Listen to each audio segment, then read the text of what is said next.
இன்றே டவுன்லோட் செய்து உங்கள் ஃபேவரட் ஷோக்களை என்ஜாய் பண்ணுங்க. என் நிலைமையை புரிஞ்சுக்காம ஆளாளுக்கு ஒண்ணு பேசிட்டு இருக்கீங்க. சத்தியமா இவன் என் புருஷனே இல்ல இல்ல இல்ல.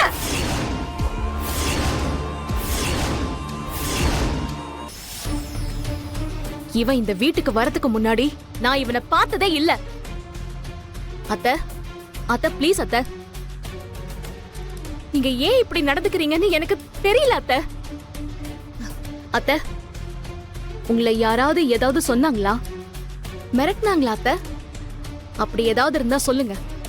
நீங்க இங்க யாருக்காகவும் பயப்பட வேண்டிய அவசியம் இல்ல. நான் அவங்கள உண்டு இல்லைன்னு பண்ணிருவேன். பாரதி, ஏன் என்னென்னமோ பேசுறீங்க? யார் மிரட்ட போறா? அவங்க யாருக்கு பயப்படணும்? நீங்க ஏதோ தேவையில்லாம கற்பனை பண்ணிட்டு இருக்கீங்க. முதல்ல ரிலாக்ஸ் பண்ணிட்டு நீங்க ரியாலிட்டியை அக்செப்ட் பண்ணுங்க பாரதி. உங்களுக்கு சூர்யாவை பத்தி எல்லாமே மறந்து போச்சு. அதுக்கு நீங்க என்ன பண்ண முடியும்?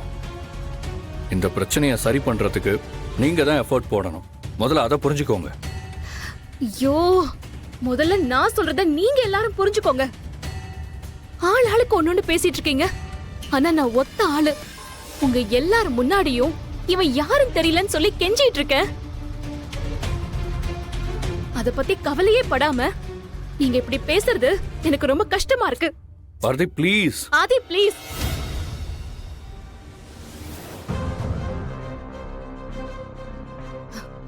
டே ராஸ்கல், எல்லாத்துக்கும் நீதான்டா காரணம். மரியாதையா நீ யாருன்னு சொல்லிடு. இல்ல நான் உன்னை என்ன பண்ணுவேன்னு எனக்கே தெரியாது.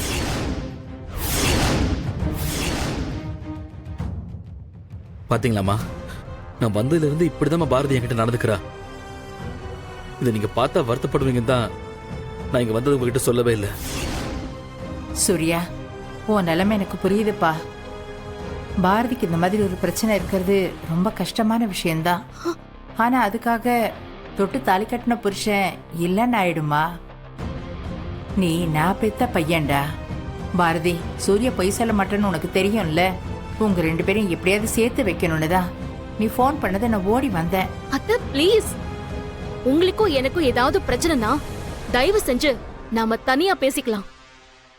நான் உங்களுக்கு ஏதாவது தப்பு பண்ணிருந்தா கூட அதுக்கு நான் இப்ப உங்ககிட்ட மன்னிப்பு கேட்டுக்கிறேன்.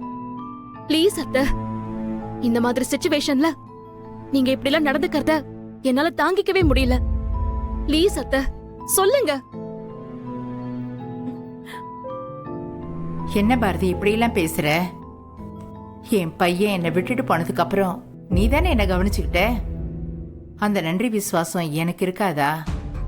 நான் ஏமா உனக்கு எதிராக நடந்துக்க போறேன்? நீ எத்தனை தடவை திரும்ப திரும்ப கேட்டாலும் சூர்யா தான் என் பையன், அவன் தான் உன் புருஷன்.